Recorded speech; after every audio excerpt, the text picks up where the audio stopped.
In a world full of secrets, shadows, and unanswered questions, there are stories that refuse to fade. Welcome to Mystery Story, where every whisper of the past leads to a deeper truth waiting to be uncovered. Siberia in the summer of 1908 was a kingdom of silence. Vast stretches of taiga rolled out like an endless carpet of pine, larch, and birch, stitched with rivers that wound through marshland and swamp. The land felt eternal, untouched by time, and indifferent to the presence of men. The Evenki people moved quietly through it, living as their ancestors had, herding reindeer, hunting in the forests, carrying stories whispered by generations around campfires. For them, the wilderness was not empty.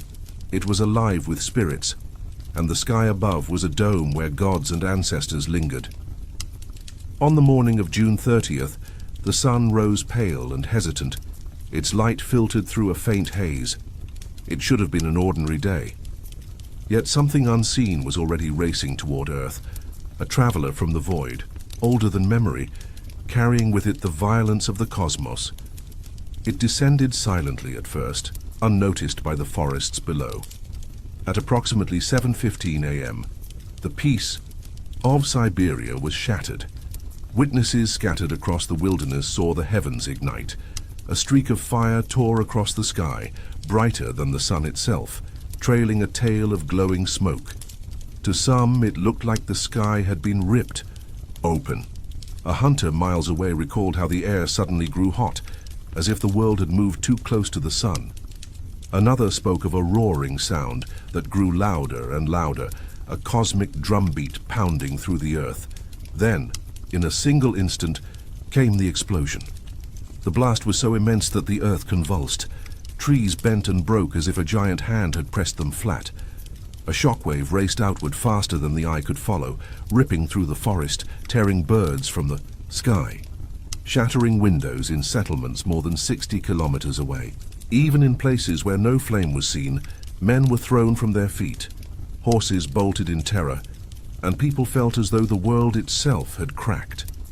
One witness later recalled, "The sky split apart, and fire appeared high and wide over the forest. Heat washed over me as though I stood before an open furnace. I tried to run, but the force knocked me to the ground. When I came to, my shirt was smoldering." Another, a farmer tending his livestock, remembered how the roar continued, long after the flash, echoing like distant cannons. The ground trembled beneath his boots. Dust rose in the air, and for a moment, he thought the mountains themselves had exploded. For a radius of hundreds of kilometers, people told the same story. The sudden light, the earth's trembling, the rolling thunder from above. To those living in that forgotten corner of the Russian Empire, there was no science to explain what they had seen. Many thought the world was ending. Some fell to their knees in prayer. Others ran blindly into the woods, convinced that the gods of thunder and fire had descended in wrath. At ground zero, the destruction was beyond imagining. More than 80 million trees lay flattened in a radial pattern, all pointing away from the center like the spokes of a wheel. The force had scoured 2,000 square kilometers of forest. Yet in the very heart of the blast zone, the trees still stood upright, blackened, stripped of branches, lifeless as skeletons, silent monuments to the violence that had rained down from the sky. And there were strange details that made the mystery all the deeper. Some animals were found charred, yet others appeared untouched. Campfires miles from the epicenter were snuffed out in an instant, as though the air itself had been stolen away. Men spoke of glowing skies that lingered for days, strange lights that danced in the night so brightly that in London, thousands of kilometers away, people could read newspapers without candles. In the days that followed, the wilderness held its breath. The Evenki people spoke of a great curse of angry spirits descending upon the forest. To them, the event was not a natural phenomenon, but a divine punishment, a story they would carry into legend. What had fallen from the heavens that morning? A star? A fragment of the moon? A fire sent by gods unseen? The land gave no answer. Only the silence of scorched earth and broken trees. The mystery had been born, and it would haunt the world for centuries to come. The wilderness around Tunguska carried its silence like a wound.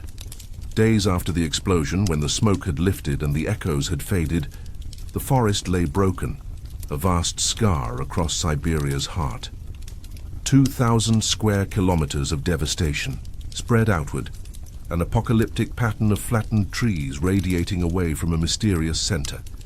From above, it might have looked like a giant's palm had struck the earth, pressing down with a force beyond comprehension.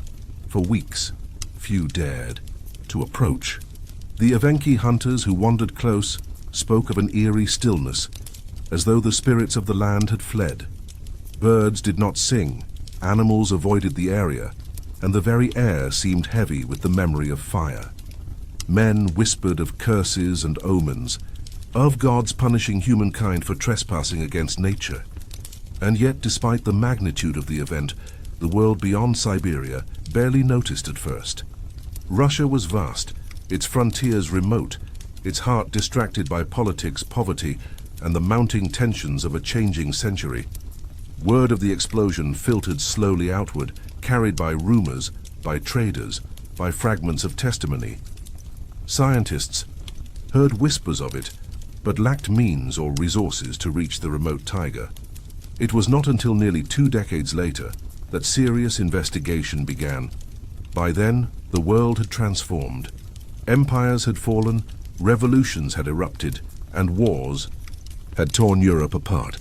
Still, the scar in Siberia waited unchanged, a silent witness. In 1927, Leonid Kulik, a mineralogist and passionate researcher of meteorites, led the first true expedition into the heart of Tunguska. Kulik was no adventurer by nature, but his obsession with cosmic stones drove him into the depths of the taiga. He believed with conviction that the explosion had been caused by a massive meteorite, and he intended to prove it. The journey itself was a trial. His team slogged through swamps and marshes, fought clouds of insects, and endured the harsh indifference of the Siberian wilderness. When they finally reached the epicenter, what they found confounded them. The devastation was still visible, even after nearly 20 years. Trees lay flattened in their radial pattern, their trunks bleached and brittle. The land bore the memory of fire. Yet there was no crater, no gaping wound in the earth, no smoking pit, no obvious sign of impact. Instead, at the center of the devastation, trees still stood upright, stripped of branches, silent and ghostly. Kulik scoured the land, convinced the great meteorite must lie buried beneath the swamps. He searched for fragments of iron, for the unmistakable signature of a cosmic intruder. But day after day, the wilderness yielded nothing. Not a single large piece of meteorite was found. No crater revealed itself. The absence was deafening. The Evenki people, wary of strangers, told Kulik stories. They spoke of the morning when the sky had split, when fire had rained from above, when the earth had trembled. Some said a god had descended in fury, others that the spirits of the forest had punished men for their sins. Kulik listened politely, but his heart remained fixed on science.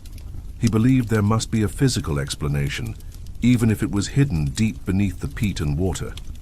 Year after year, Kulik returned. He mapped the devastation, measured the radial spread of the trees, interviewed survivors. His passion bordered on obsession, and yet the more he searched, the more the mystery deepened. The forest revealed no meteorite, no fragments, no clear answer. The Tunguska Event resisted him, as if the earth itself was conspiring to keep its secret. Still, Kulik's expeditions marked the beginning of global awareness. His reports, though inconclusive, captured the imagination of scientists across the world. Here was a catastrophe on a scale unlike anything seen in modern history, and yet its cause remained invisible. The absence of evidence was as compelling as any discovery, and so the questions began to spread. What could flatten a forest the size of a nation, shake the earth like an earthquake, and light the skies of Europe, and leave behind no crater? No body, no trace. The world had entered an age of science and reason, but Tunguska whispered of mysteries that defied explanation. The forest stood silent, the trees lying like bones, waiting for the next generation to puzzle over them. And Kulik, weary but undeterred, left with more questions than he had arrived with. The Tunguska Event had offered him no answers, only the promise of a mystery that would endure long after his own life had ended. As the years passed, the silence of Tunguska grew louder.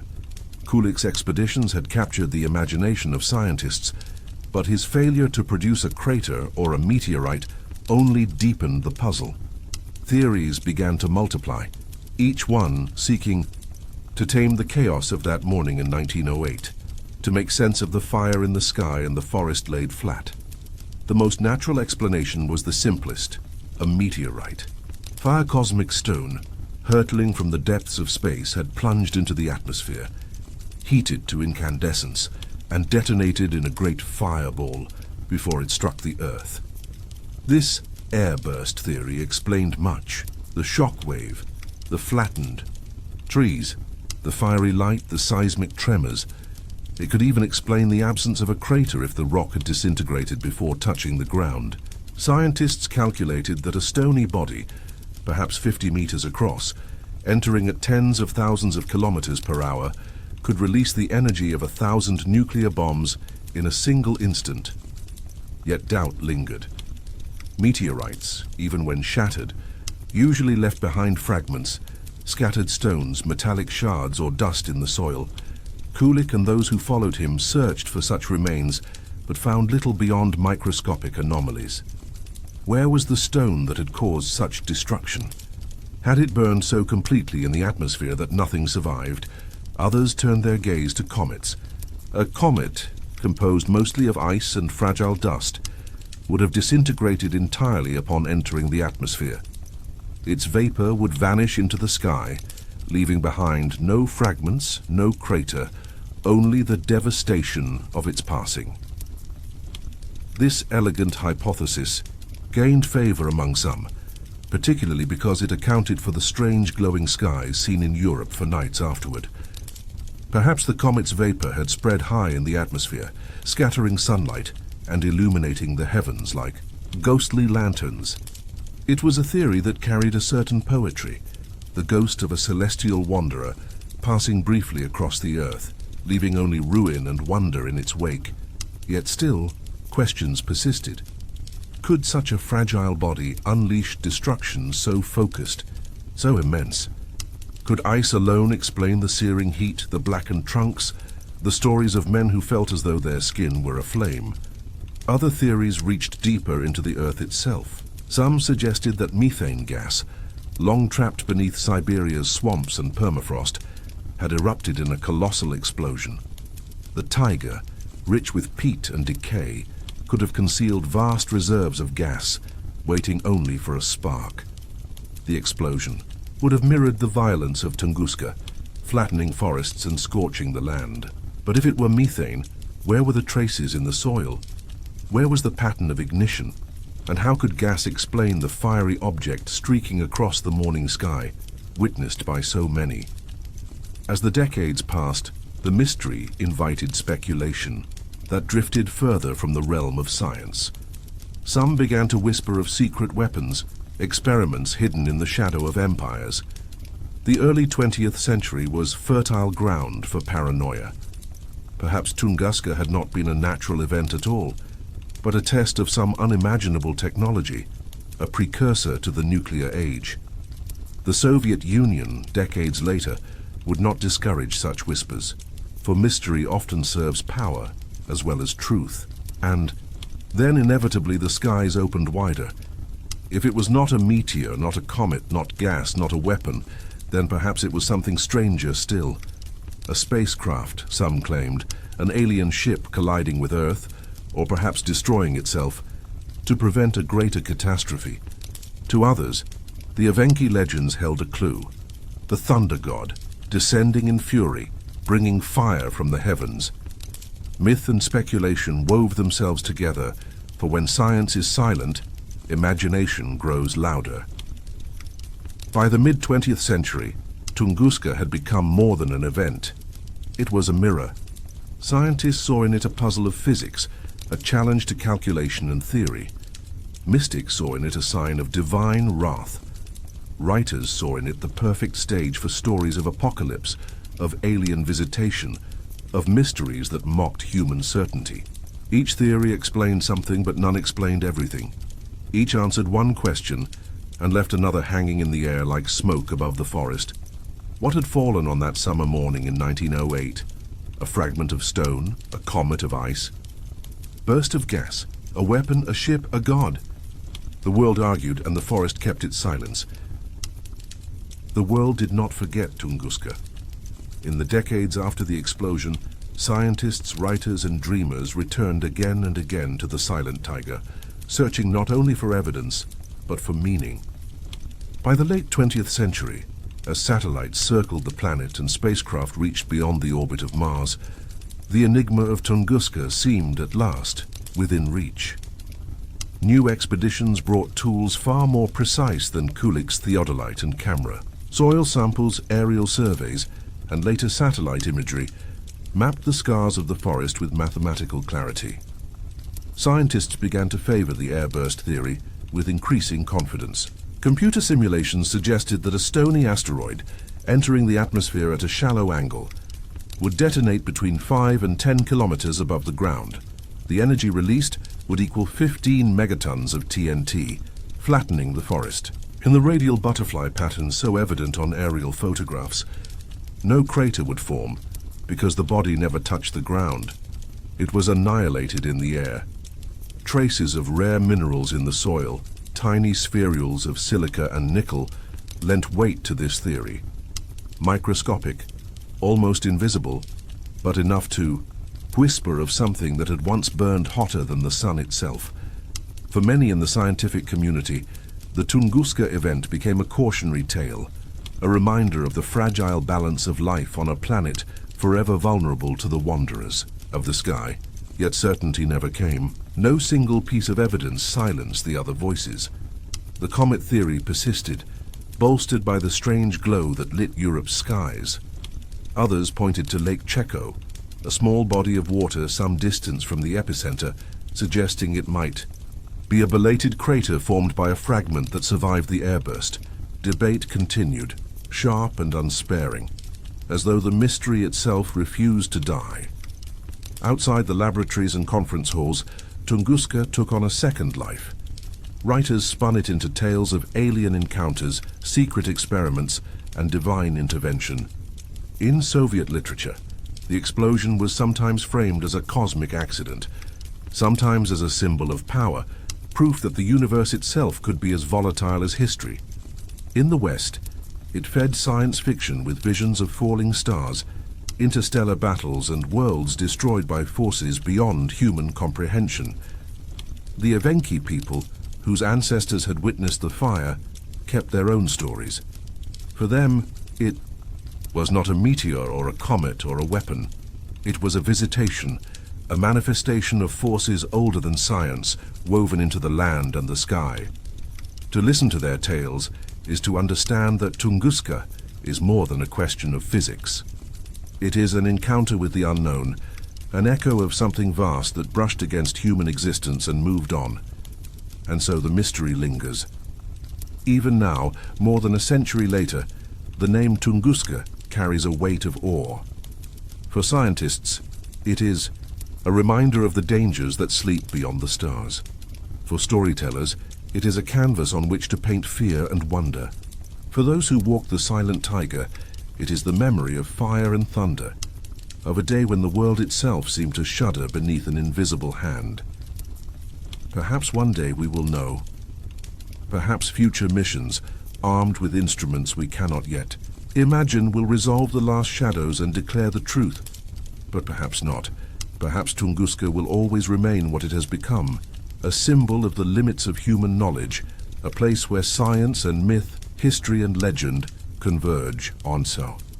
That morning in June 1908, something extraordinary happened in the sky above Siberia. It leveled the forest, shook the earth and lit the heavens. But more than that, it left behind a question. A question that has endured longer than the flames, longer than the fallen trees, longer even than the men who first set out to seek an answer. And in the asking of that question, in the endless pursuit, in the wonder, in the doubt, lies the true legacy of Tunguska. Another mystery fades into the darkness, but many still remain. If you want to keep exploring the hidden corners of history and the unknown, don't forget to like, share, and subscribe. Until next time, the shadows are watching.